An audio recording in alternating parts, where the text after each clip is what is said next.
Madagumong adlaw na to mga guys. Another day, another chance na sa atong kinabuhi mga guys. Mauna sa nga ako. Tulumanon kaninyo mga guys sa pag-update sa bago na sa video na ko guys nga ipakita kaninyo mga guys. So stay tuned sa akong mini vlog mga guys. Kini ubos niyo igala, murag chunggo pero gwapo. Atik ra kuya Jo, pasamok na sa inyong kinabuhi.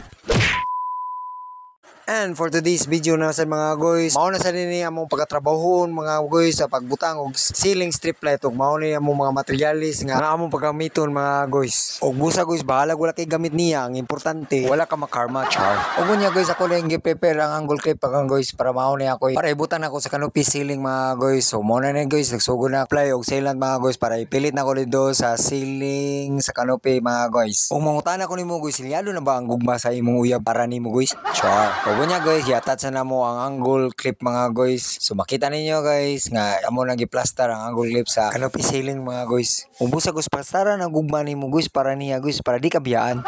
So mga ta guys, nagsugod na mi install og strip lights guys. Makita ninyo guys, yung paingon ni dito sa unahan guys, pamubutangan og strip light guys. Og unya amo rin gitistingan ang canopy ceiling mga guys kung sa effect ani mga suga mga guys.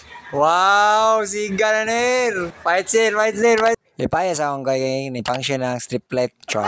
Og dire na ako kutob sa akong mini vlog. Ug daghan kay salamat sa pagtanaw ug amping natong tanang. God bless.